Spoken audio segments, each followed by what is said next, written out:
Всем привет! Сегодня видео называется «Почему мы назвали нашего сына Эдвард».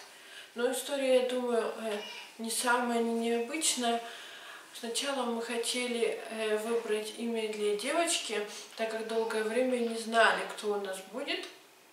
На УЗИ не могли точно это определить.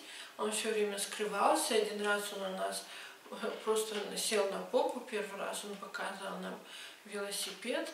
Да, в животике он уже у нас жил полной жизнью, двигался как хотел. Места ему хватало.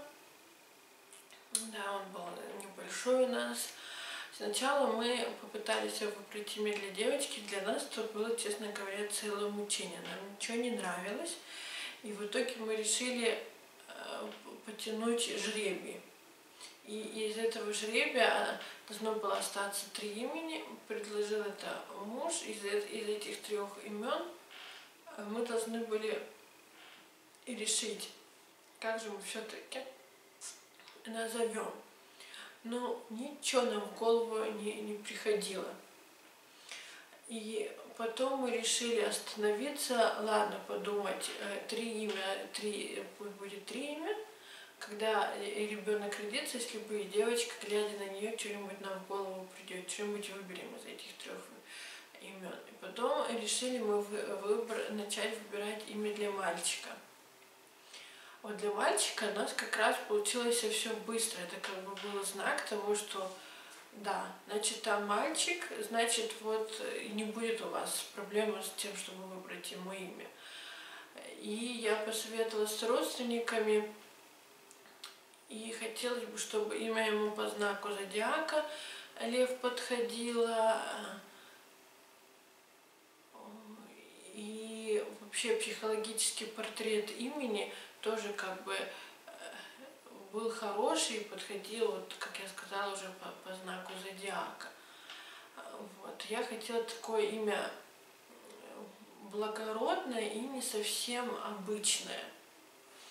Честно говорю, самые обычные имена Петя, Саша, Дима, Вася, ну, я ничего против них не имею, но не хотела я такие, что у меня у самой и у сестры не самые обычные имена. Вот нас назвали для того периода в Советском Союзе не ходовыми именами.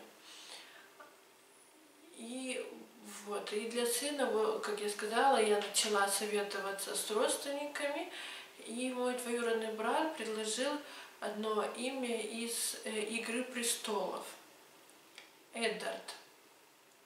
Но как-то оно мне показалось таким прямо вот чисто четко военным.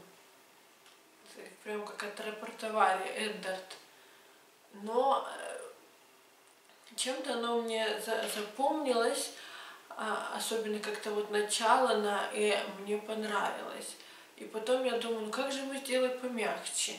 Сразу в голову пришло Эдвард. И потом я гляжу психологический портрет имени, благородный, целеустремленный, но не забывающий о себе. Проблемы с самооценкой такого мужчины точно не будет. Легко подающий себя в окружении, вот, легко сможет окружать нужными людьми, договариваться, общаться. Ну вот, что могут быть проблемы только с эгоизмом, но я решила, что это не самый большой минус, какой-то минус все равно есть. У предыдущих имен было больше минусов лично для меня. И самое интересное, что это имя подходило по его знаку зодиака Лев. Ну, то есть вот со всех сторон, как я хотела. Это первое имя, которое мне пришло в голову, и больше Я что бы ни слышала, что бы ни предлагали, мне ничего не нравилось, и муж ничего против не сказал, и это имя осталось, и все. И так мы его и назвали, и до сих пор довольны. Всем спасибо за внимание, это вся наша история.